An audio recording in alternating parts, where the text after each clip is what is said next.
Hello students, motion in two dimension that is motion in plane में हम लोग पढ़ रहे हैं प्रोजेक्टाइल मोशन। प्रोजेक्टाइल मोशन का जो सिंपल प्रोजेक्टाइल था वो हमने एक टॉपिक फिनिश किया, ठीक है। उसके जो हमें कुछ इंपॉर्टेंट रिजल्ट आए है ना, उनमें से क्या था भाई, हमने सीखा टाइम ऑफ फ्लाइट निकालना, टाइम ऑफ फ्लाइट निकालना सीखा। फिर हमने एच मैक्स निकालना सीखा। क्या टाइम ऑफ फ्लाइट का क्या फॉर्मूला था बच्चे, इसको हमने कैपिटल टी से शो किया और ये था 2u साइन थीटा बाय जी। और एच मैक्स कितना था, एच मैक्स था हमारा u square sine square theta by 2g। And तीसरा फैक्टर जो हमने पढ़ा वो था रेंज, ठीक है। और रेंज कितना था बच्चे, रेंज था u square sine 2 theta by G, ठीक है। ये तीन इंपॉर्टेंट रिजल्ट अभी तक हमें मिला, ठीक है। अभी तक जो हमने पढ़ा ये तीन इंपॉर्टेंट रिजल्ट हमने पढ़ा। ओके बच्चे, चलो इसमें कुछ और चीजें हम कर सकते हैं।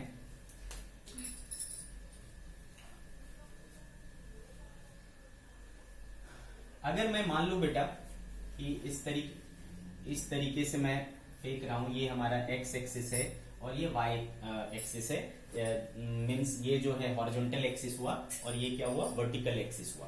तो जब हम किसी चीज को यूं फेंकते हैं थीटा एंगल पर, तो ये एंगल ऑफ प्रोजेक्शन और ये एंगल स्पीड ऑफ प्रोजेक्शन, इस तरीके से जब फेंकते हैं तो ये क्या होता है बेटा, इस तरीके से जाके यूं गिरता है ना।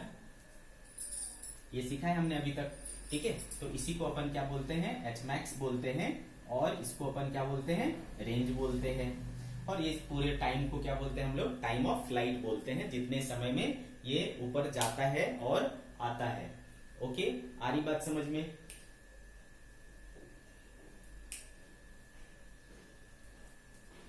ठीक है, एच मैक्स और रेंज, क्लियर है बात आपको।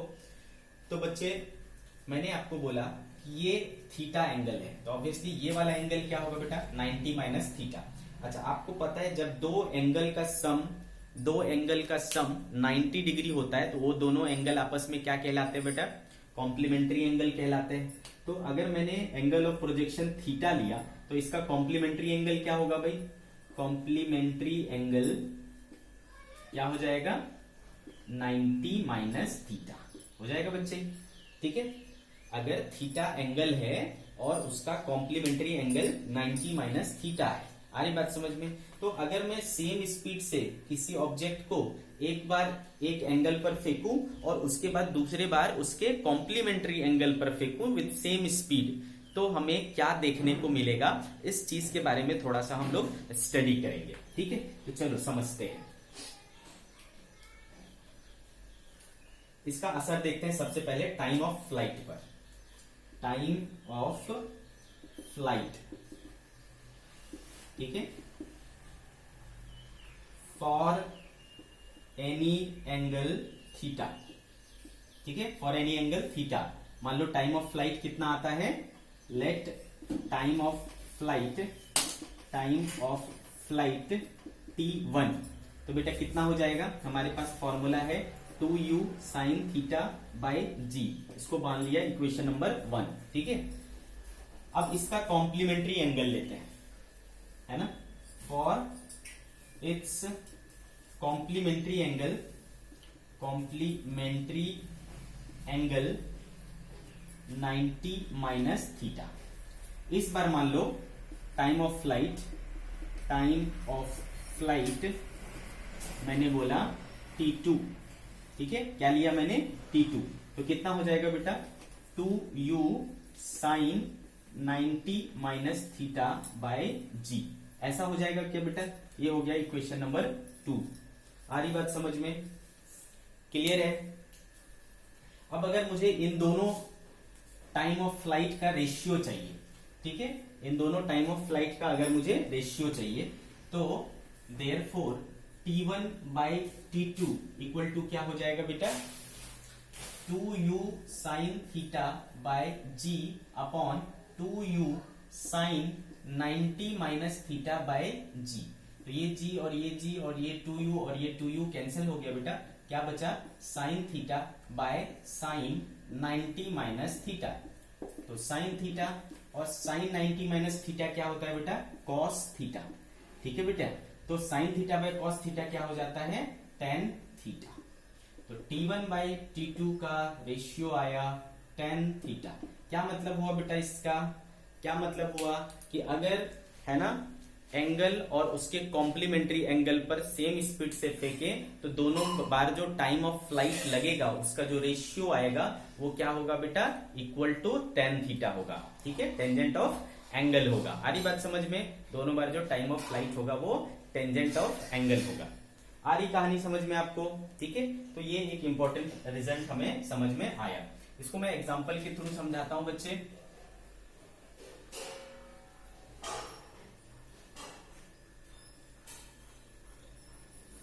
इसका मतलब हुआ कि मान लो मैं बोलता हूं कि मैंने किसी चीज को 60 डिग्री एंगल पर फेंका। पहली बार क्या फेंका बेटा, 60 डिग्री एंगल पर फेंका।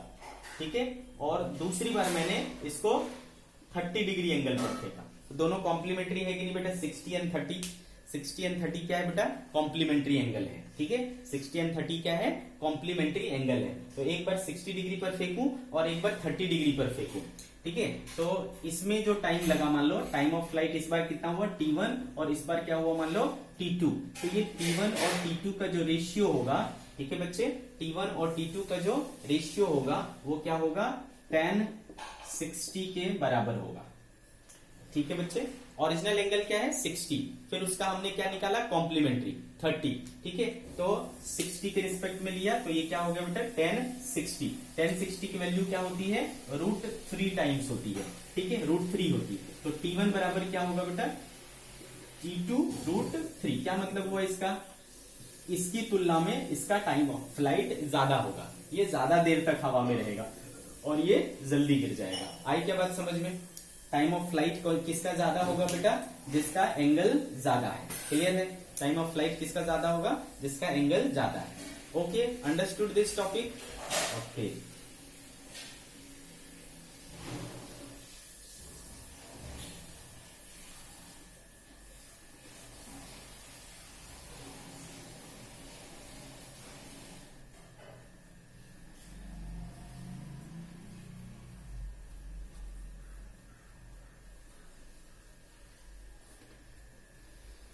सिमिलरली रेंज के साथ अगर देखें, रेंज,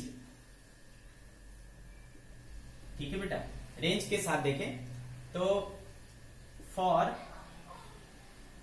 एनी एंगल थीटा, ठीक है, लेट रेंज बी R1। तो R1 इक्वल टू क्या हो जाता है बेटा, u² साइन 2 थीटा बाई जी, यही होता है। तो रेंज 1 हो गया u² साइन 2 थीटा बाई जी। अब उसके कॉम्प्लीमेंट्री एंगल लेते हैं, for its complementary angle, complementary angle, ठीक है बेटा, लेट रेंज बी, इस बार रेंज मान लो कितना है R2, तो कितना हो जाएगा बेटा R2 u² साइन 2 और थीटा इस बार कितना हो गया 90 माइनस थीटा। कॉम्प्लीमेंट्री एंगल कितना हो गया 90 माइनस थीटा। तो इसको रख देंगे बेटा 90 माइनस थीटा अपॉन क्या हो जाएगा जी। ओके, तो देखो ये क्या हो गया बेटा u² sine 180 minus 2 theta upon G. याद करो, है ना, ट्रिगोनोमेट्री में हम लोग सीखे थे कि साइन पाई माइनस थीटा क्या होता है बेटा, साइन थीटा होता है। तो u² साइन ये क्या हो जाएगा 2 theta upon G, u² sine 2 theta by G हो जाएगा। आ रही बात समझ में। तो देखो इस बार रेंज कितना आया, u² साइन 2 थीटा आया। पहले भी कितना आया था, u² साइन 2 थीटा बाई जी। अभी भी रेंज कितना है, sine square 2 theta by g. That is range क्या हो गया बराबर। ठीक है, तो एंगल और उसके कॉम्प्लीमेंट्री एंगल दोनों के लिए ही रेंज आपको क्या मिलता है बेटा, बराबर मिलता है। अभी क्या बात समझ में, रेंज दोनों ही केसेस में बराबर होता है अगर हम क्या करें, सेम स्पीड से एक एंगल पर फेंकें और दूसरी बार सेम स्पीड से उसके कॉम्प्लीमेंट्री एंगल पर फेंकें, तो दोनों ही कंडीशन में हमें रेंज क्या मिलेगा, सेम मिलेगा। आगे बात समझ में, अभी तक की दोनों बातें समझ में आई? ठीक है बच्चे, तो इसको भी याद रखेंगे कि एंगल और उसके कॉम्प्लीमेंट्री एंगल दोनों के लिए ही रेंज अपने को सेम मिलता है।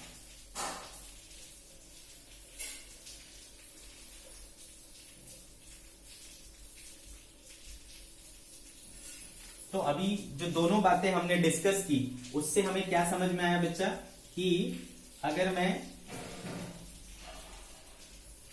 एक जो है थीटा पर फेंकूं और एक को मैं 90 माइनस थीटा पर फेंकूं, ठीक है, ऐसा अगर मैं एक को थीटा पर फेंकूं और एक को 90 माइनस थीटा पर फेंकूं, ठीक है बच्चे, तो दोनों ही कंडीशन में मेरा रेंज क्या होगा, सेम होगा, है ना। दोनों ही कंडीशन में मेरा रेंज जो है वो सेम होगा।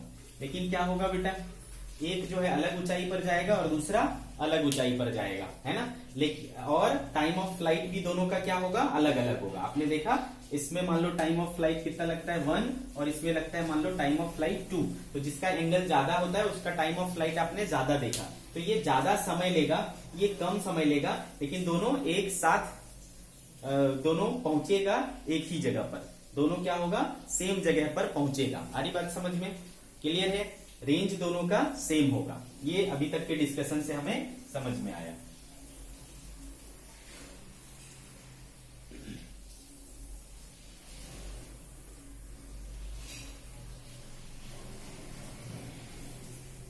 ठीक है बच्चे, अब एच मैक्स के लिए देखें। एच मैक्स, क्योंकि एच मैक्स का फॉर्मूला क्या था बेटा, यू स्क्वायर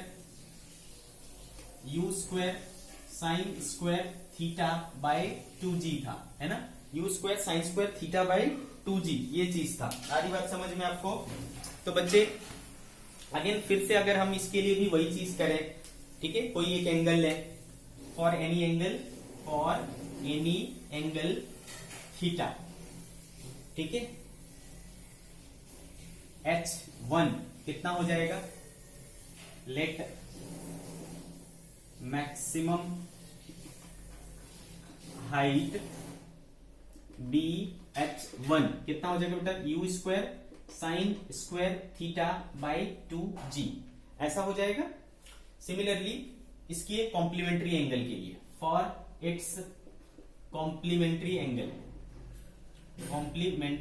एंगल कितना बेटा, 90 माइनस थीटा, है ना। मैक्सिमम हाइट मान लिया क्या है बेटा, H2, तो क्या हो जाएगा, यू स्क्वायर साइन स्क्वायर और थीटा के बदले क्या हो जाएगा बेटा, 90 माइनस थीटा बाय 2g, ठीक है। अब अगर मैं इनका रेशियो करूं, ठीक है, अगर इनका रेशियो करूं, therefore H1 by H2 equals to u square sine square theta by 2g upon you square, ये साइन 90 माइनस थीटा क्या होता है बेटा, कॉस थीटा, तो ये हो जाएगा cos square theta upon 2g और ये स्क्वायर यू स्क्वायर कैंसिल हो गया बेटा। देयरफॉर H1 बाई H2 बचा क्या, sign square theta by cos square theta, that is tan square theta, ठीक है बच्चे। तो एंगल और उसके कॉम्प्लीमेंट्री एंगल के लिए H1 और H2 का रेशियो क्या आएगा, ये आएगा tan स्क्वायर थीटा। आगे कहानी समझ में बच्चे, ठीक है, H1 by H2 tan square theta होगा। तो अभी तक क्या समझा बेटा, टाइम ऑफ फ्लाइट का रेशियो क्या होगा, tan थीटा, रेंज क्या होगा, सेम, और हाइट जो है, मैक्सिमम हाइट जो है उसका रेशियो क्या होगा, tan स्क्वायर थीटा, ठीक है। तो ये मैं किसके लिए बोल रहा हूं, जब मेरा एक पेयर ऑफ एंगल कैसा है, कॉम्प्लीमेंट्री एंगल है, एक दूसरे का कॉम्प्लीमेंट्री एंगल है। बात समझ में आ रही है आपको, ठीक है। तो ये रही कहानी आपकी, जब एंगल और उसके कॉम्प्लीमेंट्री एंगल की बात करेंगे स्पीड को सेम रखते हुए, तो फिर ऐसा होगा।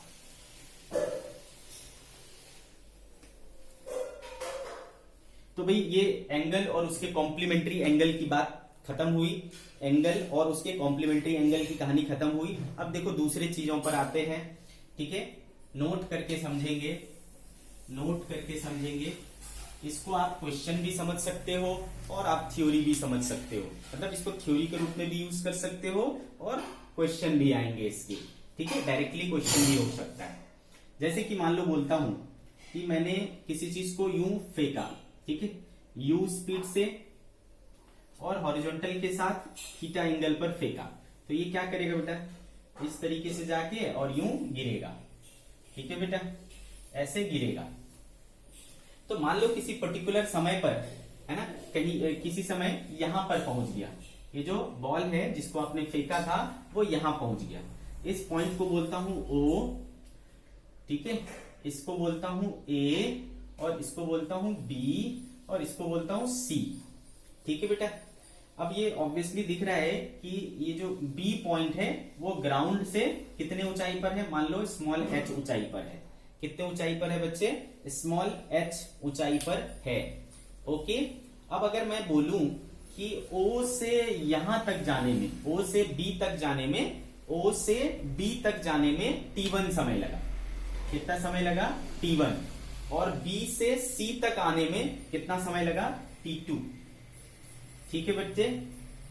बी से सी तक आने में कितना समय लगा, T2 लगा।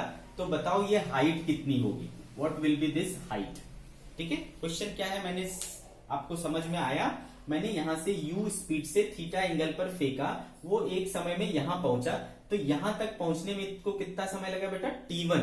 अब यहां से आगे की जर्नी में इसको टाइम लगने वाला है T2, ठीक है बच्चे। तो मुझे निकालना है कि ये h कितना होगा, हाइट कितनी होगी, इसको अपने को पता करना है। तो बच्चे चलो देखते हैं क्या कर सकते हैं। अब एक चीज तो समय है, समझ में आ गया कि ये T1 और T2 है ना, वो समय है जिसमें ये गया और आया, ठीक है, टोटल टाइम हो गया। और इस टोटल टाइम को ही अपन क्या कहते हैं बेटा, टाइम ऑफ फ्लाइट कहते हैं।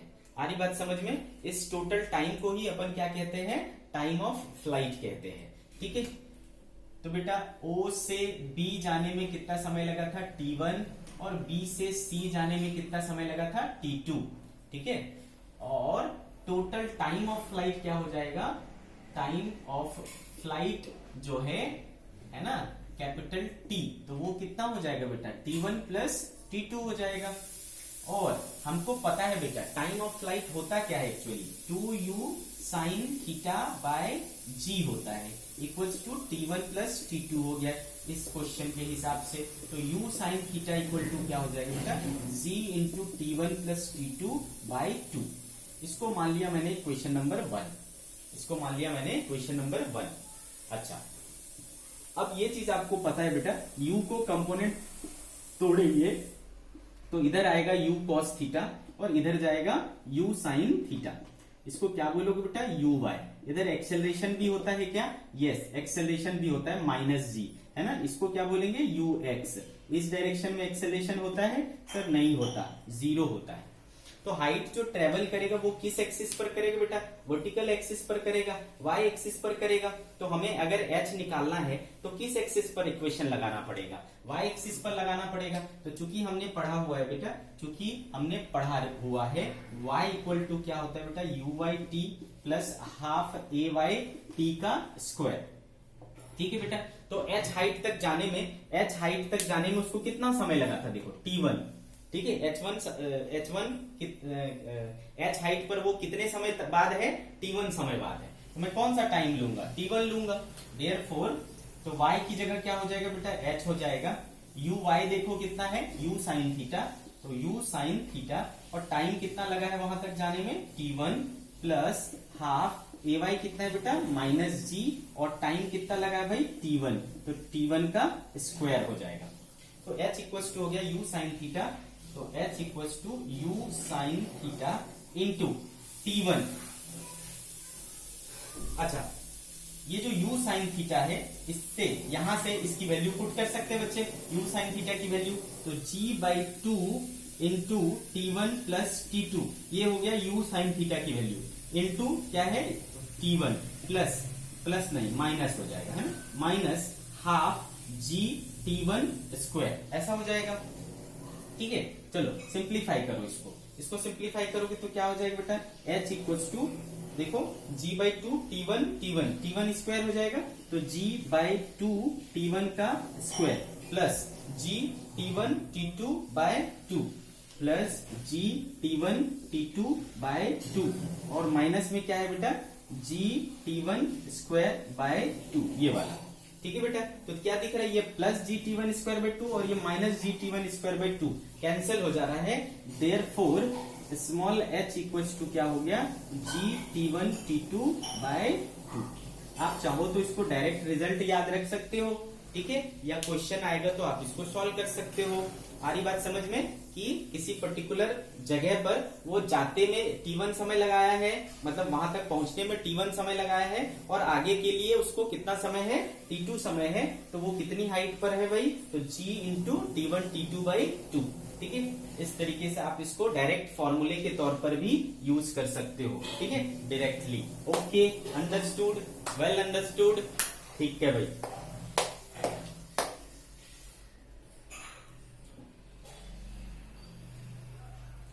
आ गई बात समझ में आपको?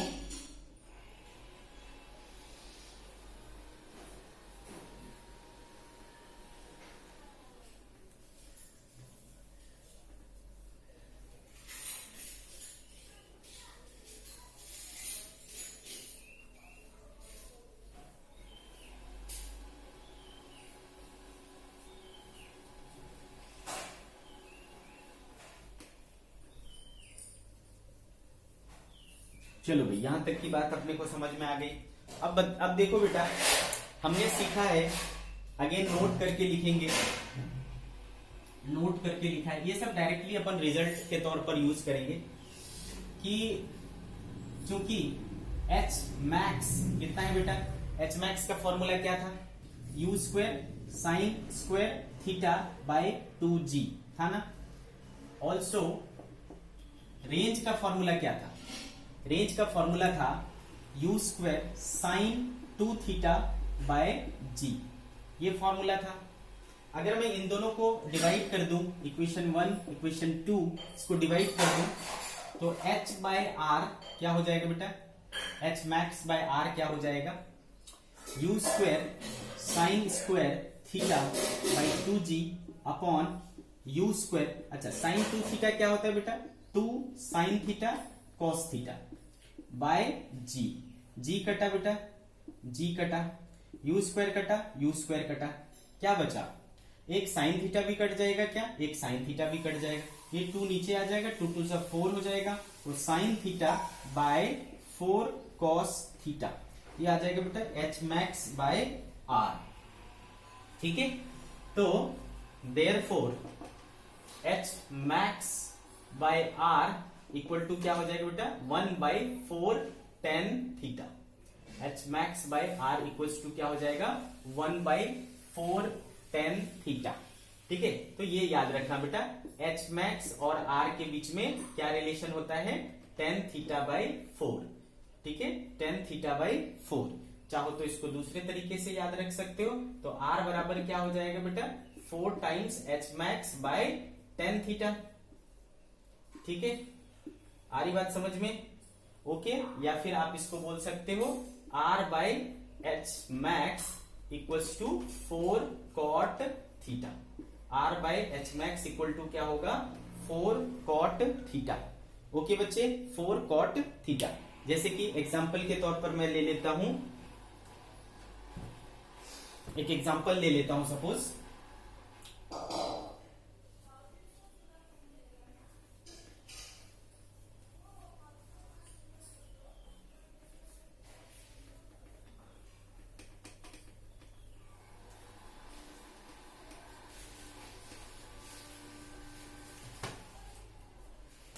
मैं बोलता हूं कि angle of projection,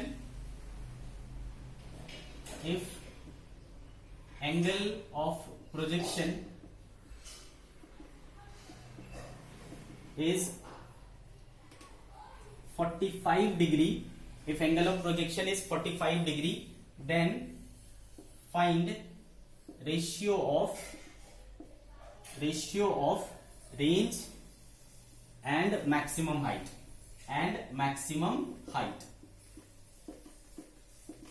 okay, range और मैक्सिमम हाइट का रेशियो निकालिए। तो चूंकि आपको डायरेक्टली पता है बच्चे, है ना, क्योंकि आपको डायरेक्टली पता है ना, आर बाय एच मैक्स, ठीक है, आर बाय एच मैक्स क्या है 4 कॉट थीटा, ठीक है बेटा। तो 4 और कॉट 45, कॉट 45 क्या होता है बेटा 1, ये हो गया सीधा 4। तो आर बाय एच मैक्स बराबर क्या हो गया 4। रिलेशन पूछा तो क्या हो गया भाई, रेंज बराबर 4 टाइम्स एच मैक्स हो गया भाई, 4 टाइम्स एच मैक्स हो गया। आगे कहानी समझ में आपको क्लियर है बच्चे? ओके,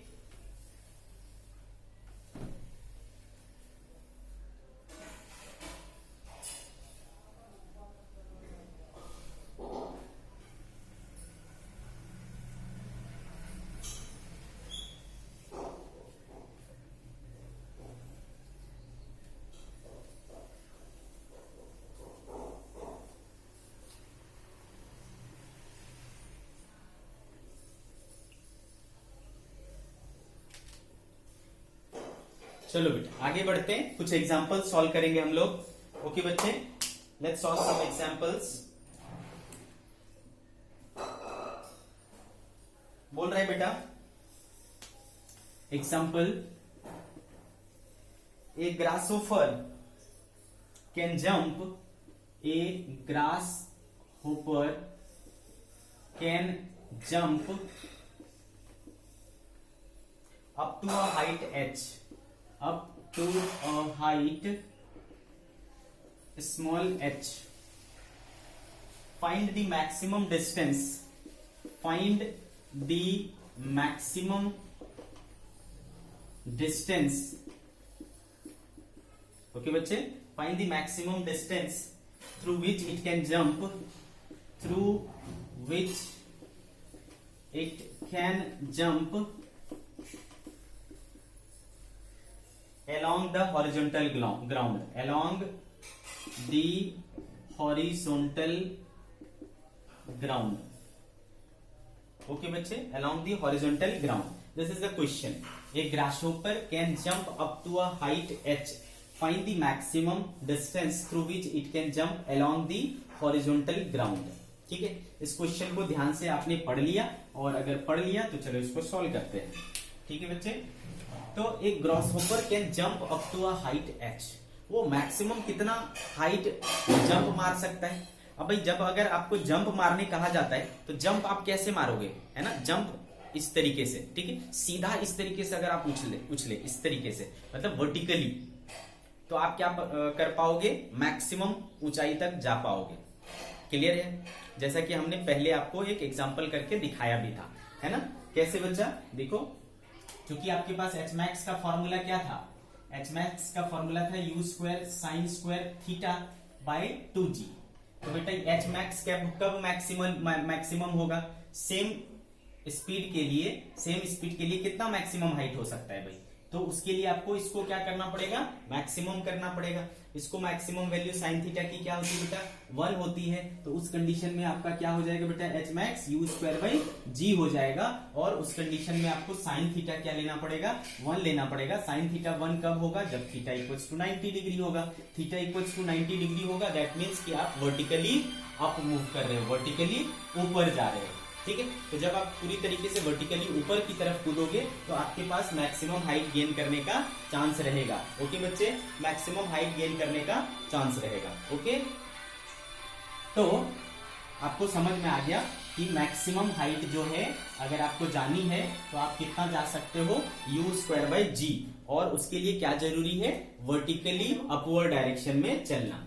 ठीक है, तो इसका मतलब जो u स्क्वायर बाई जी है वो क्या है, h है। ठीक है, given that u square by G बराबर क्या है, h है, और थीटा कितना होना पड़ेगा फिर 90 डिग्री। थीटा क्या होना पड़ेगा 90 डिग्री। आगे बात समझ में। अब बोलता है find the maximum distance through which it can jump. ठीक है, मैक्सिमम डिस्टेंस कितना जा सकता है, किस डायरेक्शन में, हॉरिजॉन्टल डायरेक्शन में। तो भाई हॉरिजॉन्टल डायरेक्शन में जाने के लिए आपको कुछ तो एंगल देना पड़ेगा। ठीक है ना, कुछ तो एंगल देना पड़ेगा, तभी तो आप इधर जा पाओगे। पूरी तरीके से ऊपर कूदोगे तो यहां जाकर के यहीं पे आ जाओगे, इधर नहीं जा पाओगे, है ना बच्चे। तो इस डायरेक्शन में जाने के लिए तो आपको पता है बेटा रेंज का formula U square sine 2 theta by G, पढ़ा था हमने। अब बच्चा आपको आर अगर मैक्सिमम चाहिए है ना, मैक्सिमम डिस्टेंस चलना है मुझे, मैक्सिमम डिस्टेंस चलना है अलोंग द हॉरिजॉन्टल, मतलब मेरा रेंज क्या चाहिए, मैक्सिमम चाहिए। तो फॉर आर मैक्स अगेन आपको साइन 2 थीटा को क्या करना पड़ेगा बेटा, मैक्सिमम लेना पड़ेगा, है ना, ठीक है।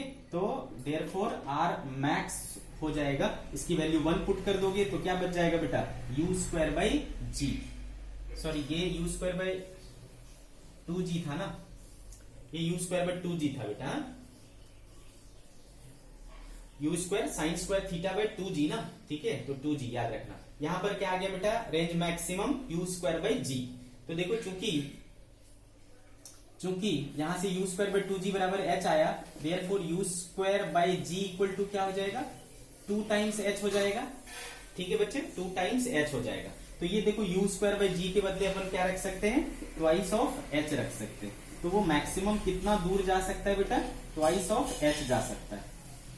ओके बेटा, और याद करो ये भी मैंने बताया था कि कब रेंज आपका मैक्सिमम होगा, जब साइन 2 थीटा 1 हो जाएगा, और साइन 2 थीटा 1 कब होगा, जब 2 थीटा इक्वल्स टू 90 डिग्री हो जाएगा, तो थीटा इक्वल्स टू क्या हो जाएगा, 45 डिग्री। तो आप जब थीटा इक्वल्स टू 45 डिग्री रखते हो तो रेंज मैक्सिमम हो जाता है, और जब थीटा इक्वल्स टू 90 डिग्री रखते हो तो आपका एच मैक्स मैक्सिमम हो जाता है, ठीक है, एच आपका मैक्सिमम हो जाता है। तो उस चीज का हमने यहाँ पर यूज किया, ठीक है बेटा। तो ऊपर वो अगर एच जा पा रहा है तो आगे वो कितना जा सकता है, मैक्सिमम 2h जा सकता है। क्लियर है बच्चे, ओके।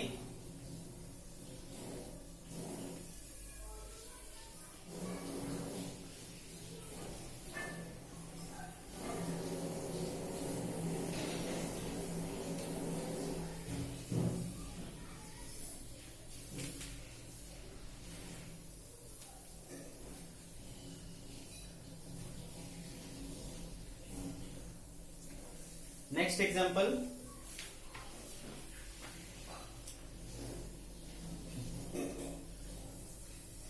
देखो बेटा क्या बोल रहा है, example,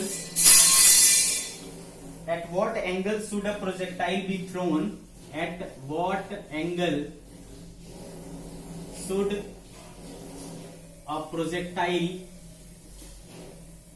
be thrown,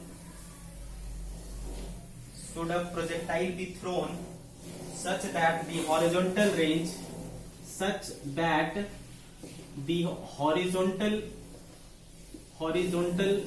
range of the projectile will be equal to half of its maximum value, half of its maximum value, ठीक है बेटा। क्या बोलता है, at what angle should a projectile be thrown such that the horizontal range of the projectile will be equal to half of its maximum value. तो अभी आपने देखा बेटा कि आर मैक्स कितना हो सकता है, आर मैक्सिमम कितना हो सकता है ना बेटा। तो हमने देखा भाई यू स्क्वायर बाई जी कितना हो सकता है, यू स्क्वायर बाई जी। देखा आपने आर मैक्स कितना हो सकता है, यू स्क्वायर बाई जी हो सकता है, ठीक है। बट यहां पर हमें क्या बोला है कि गिवन आर क्या होना चाहिए, आर मैक्स का हाफ। तो आर मैक्स का हाफ, ठीक है। रेंज कितना होना चाहिए, आर मैक्स का हाफ होना चाहिए। That is R should be equal to 1/2 times U square by G. अच्छा, आपको क्या पता है बेटा, आर बराबर क्या होता है, U square sine 2 theta by G होता है, ठीक है। तो इसको यहां पर पुट कर देता हूं बेटा, है ना, इसको यहां पर पुट करता हूं। तो u square sine 2 theta by g is equal to क्या हो जाएगा बेटा, यू स्क्वायर बाई 2g। तो ये यू स्क्वायर और ये यू स्क्वायर, ये जी और ये जी कैंसिल हो गया। साइन 2 थीटा बराबर क्या बचेगा बेटा, 1/2। तो बेटा साइन 1/2 किसकी वैल्यू होती है ना, याद करो, साइन 30 की। तो ये हो जाएगा बेटा साइन 30, यानी 2 थीटा किसके बराबर होगा, 30 के। देयरफॉर थीटा किसके बराबर होगा, 15 डिग्री के। ठीक है बेटा। तो ये रेंज हमको किस पर मिलेगा बेटा, 15 डिग्री पर जब हम फेंकेंगे तो ये रेंज मिलेगा। प्लस अभी अभी आपने सीखा है बच्चे कि सेम रेंज के लिए दो दो एंगल पॉसिबल है ना, सेम रेंज के लिए दो दो एंगल पॉसिबल है, एक तो एंगल खुद और दूसरा उसका कॉम्प्लीमेंट्री। तो बताओ 15 डिग्री का कॉम्प्लीमेंट्री क्या होगा बच्चे, 15 डिग्री का कॉम्प्लीमेंट्री क्या होगा, तो बच्चे 75 में से 90 में से माइनस कर लो, 90 माइनस 15 कितना होता है बेटा, 75 डिग्री। तो देखो दो ऐसे एंगल पर फेंकने पर 15 डिग्री और 75 डिग्री पर फेंकेंगे तो हमें आर क्या मिलेगा, आर मैक्स का आधा, half of the R max मिलेगा। आगे बात समझ में, half of the R max मिलेगा। ओके बच्चे, क्लियर है। तो ये हो गया इसका 15 डिग्री एंड 75 डिग्री इस पर फेंकेंगे तो हमें रेंज कितना मिलेगा, रेंज मैक्स का आधा।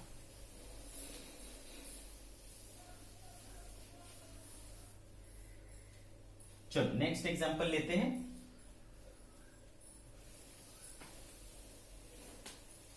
एग्जांपल बोला जा रहा है बेटा, a batsman hits a ball, a batsman hits a ball at an angle of 30 degree, at an angle of 30 degree with an initial speed of 30 meter per second, with an initial speed of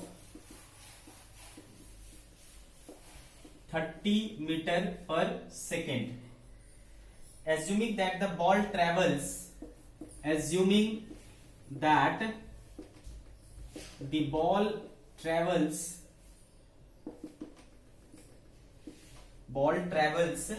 in a vertical plane, in a vertical plane, calculate part A, the time at which the ball reaches the highest point, the time at which the ball reach highest point, second part, the maximum height reached, the maximum height reached, part C, the horizontal range of the ball, the horizontal range of the ball, and part D, the time for which the ball is in air, the time for which the ball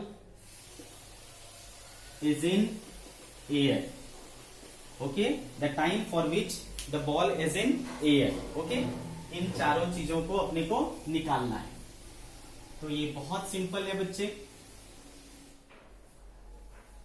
ठीक है। अभी तक जो पढ़े हैं वो सारे फॉर्मूले इसमें लग जाएंगे। तो पहला पार्ट बेसिकली क्या पूछ रहा है बेटा, time taken at which the ball reaches the maximum point. तो जब हम इस तरीके से फेंकते हैं बेटा, इस तरीके से जाता है, ये y एक्सिस हुआ, ये x एक्सिस हुआ, ये वर्टिकल प्लेन हो गया, ठीक है बेटा। तो याद करो मैंने बोला था यहां से यहां तक आने में जो समय लगता है उसको टाइम ऑफ फ्लाइट बोलते हैं, और time of flight 2u sin theta by g होता है। फिर मैंने बोला बेटा जितना समय यहां से टॉप तक पहुंचने में लगता है उतना ही समय टॉप से फिर नीचे तक आने में लगता है। यानी इस टाइम के दो टुकड़े हैं, एक जाने का और एक आने का। तो सोचो एक टुकड़ा कितने का होगा बेटा, इसका आधा कर लो तो u sin theta by g, ठीक है। इतना टाइम बेटा क्या होगा, इसको जाने में लगेगा। तो the time at which the ball reach highest point कितना हो जाएगा, पार्ट ए है ना, t equals to u sin theta by g, ठीक है बेटा। तो u देखो आपको कितना दिया हुआ है 30, और थीटा क्या दिया हुआ है 30 डिग्री, तो साइन 30, ओके बेटा, अपॉन g कितना ले लो 10 ले लो, तो ये बचा बेटा 3, और साइन 30 कितना होता है 1/2, दैट इज 1.5 सेकेंड। तो पहला आंसर आ गया बेटा 1.5 सेकेंड, ठीक है। दूसरा क्या बोल रहा है बेटा, मैक्सिमम हाइट रीच्ड, यानी एच मैक्स निकालने बोल रहे हैं। सीधा सीधा फॉर्मूला यूज करेंगे बेटा, क्या है फॉर्मूला हमारे पास, u² sin² theta by 2g। तो चलो फटाक से लगा लेते हैं। u का स्क्वायर हो गया भाई 30 का स्क्वायर, साइन 30 कितना होता है 1/2 का स्क्वायर 1/4 हो गया, अपॉन 2 इंटू जी कितना 10, तो ये भाई 30 का स्क्वायर हो गया 30 इंटू 30 अपॉन 4 इंटू 2 इंटू 10, ये और ये गया, तो बेटा 30 तिया 90, ये कर लेता हूं 2 से 15, 15 तिया 45/4, 45/4 मीटर, ये हो गया बेटा हमारा एच मैक्स। ठीक है, तो ये कितना हो जाएगा बेटा 11 चौके 44, 11.25 मीटर। ठीक है बेटा 11.25 मीटर, ये हो गया हमारा range, sorry H max. Okay बच्चे, अब हमें क्या चाहिए, दी horizontal range of the ball, यानी रेंज पूछ रहा है, हॉरिजॉन्टल रेंज यानी रेंज। तो भाई रेंज का फॉर्मूला क्या है हमारे पास बच्चे, रेंज का फॉर्मूला हमारे पास क्या है, तो रेंज इक्वल टू था u square sine 2 theta by जी।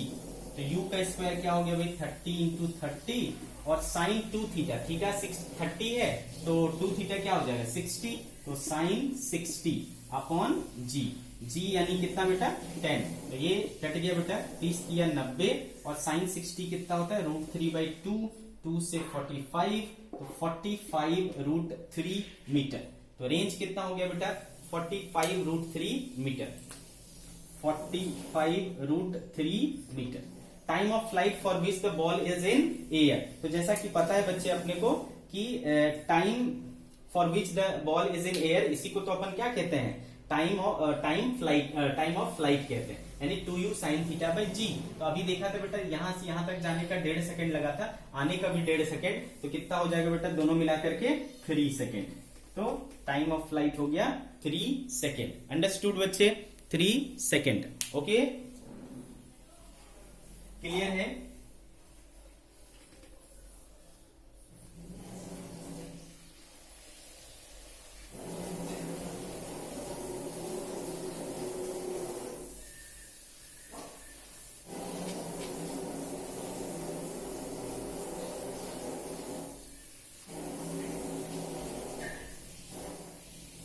चलो नेक्स्ट एग्जांपल लेते हैं। मान लो बच्चे क्वेश्चन में गिवन है example, which of the path 1 और 2, विच ऑफ द पाथ 1 और 2 of a projectile has more time of flight, has more time of flight, has more time of flight, use necessary assumptions। ठीक है, और diagram बनाया हुआ है,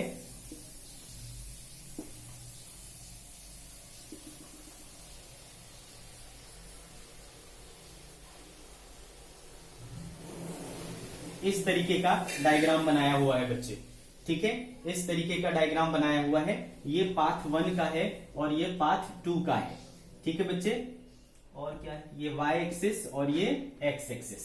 understood. आपको पूछ रहे हैं कि कौन से पाथ में टाइम ऑफ फ्लाइट ज्यादा होगा, कौन से पाथ में टाइम ऑफ फ्लाइट ज्यादा होगा। ओके बच्चे, तो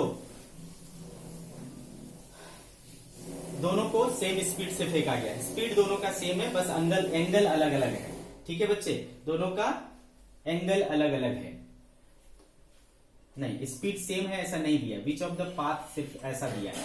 तो एक चीज तो श्योर है बच्चे, मान लिया कि इधर जो स्पीड था वो क्या था u1 था और ये एंगल कितना था θ1 था। ओके बच्चे, u1 और ये θ1, तो एक चीज हमको सेम दिख रहा है कि इसका जो h है और इसका जो h है दोनों का सेम है। ठीक है, और हमको पता है कि h बराबर क्या होता है बेटा u square sine square theta, है ना, u square sine square theta by 2g होता है। ओके बच्चे, तो देयरफॉर h1 इक्वल टू क्या हो जाएगा u1 square sine square θ1 by 2g, equation number 1 हो गया। सिमिलरली ये सेकेंड वाला पाथ जो है उसमें मैं मान लेता हूं उसमें मैं मान लेता हूं कि ये u2 है और ये θ2 पर फेंका गया है। ठीक है, तो H2 देयरफॉर H2 बराबर क्या हो जाएगा बेटा, u2 square sine square θ2 by 2g, equation number 2। But यहां डायग्राम से ये सीन है कि H1 और H2 दोनों आपस में इक्वल है। तो from figure H1 equal to H2। ठीक है बच्चे, H1 इक्वल टू H2। तो ये देखो क्या हो जाएगा, u1 square sine square θ1 by 2g is equal to u2 square sine square θ2 by 2g। तो ये 2g कैंसिल हो गया बेटा, रूट लगा दोगे दोनों तरफ, तो देयरफॉर क्या हो जाएगा, u1 sign θ1 equals to u2 sign θ2। ऐसा हो गया बेटा, आ रही बात समझ में। तो u1 साइन θ1 और u2 साइन θ2 क्या आया, इक्वल आया। ओके बच्चे, ये बात हमें समझ में आ गई। हमको क्या चाहिए कि किसमें टाइम ऑफ फ्लाइट ज्यादा है, यानी टाइम ऑफ फ्लाइट को कंपेयर करना है। ठीक है बच्चे, टाइम ऑफ फ्लाइट को कंपेयर करना है। तो देख लेते बेटा, तो चूंकि मान लो बेटा इसमें टाइम ऑफ फ्लाइट कितना लगा t1 और इसमें टाइम ऑफ फ्लाइट क्या लगा t2, तो हमको पता है बेटा time of flight 2u sine theta bye g होता है। तो t1 में कितना हो जाएगा बेटा, u1 θ1 और t2 में क्या हो जाएगा, u2 θ2 बाय g, है ना। दोनों को डिवाइड कर दो बेटा, कंपेयर हो जाएगा। तो देखो g और g कट गया, 2 और 2 कट गया, तो therefore t1 by t2 equal to क्या मिला बच्चे, sign u1 sign θ1 bye u2 sign θ2। और यहां से तुमको क्या दिख रहा है, u1 sign θ1 and u2 sign θ2 दोनों आपस में बराबर है। u1 साइन θ1 और u2 साइन θ2 बराबर है, तो कैंसिल हो जाएगा बेटा। देयरफॉर t1 बराबर आ गया किसके, t2 के। क्या मतलब हुआ बेटा कि दोनों का टाइम ऑफ फ्लाइट क्या है, सेम ही है, ना तो कोई छोटा है ना तो कोई बड़ा है। ठीक है, दोनों में क्या लगेगा, सेम टाइम ऑफ फ्लाइट लगेगा, सेम समय के लिए दोनों ही हवा में रहेंगे। आ गई बात समझ में बच्चे। ठीक है, तो आज की सभा हम लोग यहीं समाप्त करते हैं बच्चे, कल फिर कुछ और चीजें सीखेंगे। Okay, bye bye.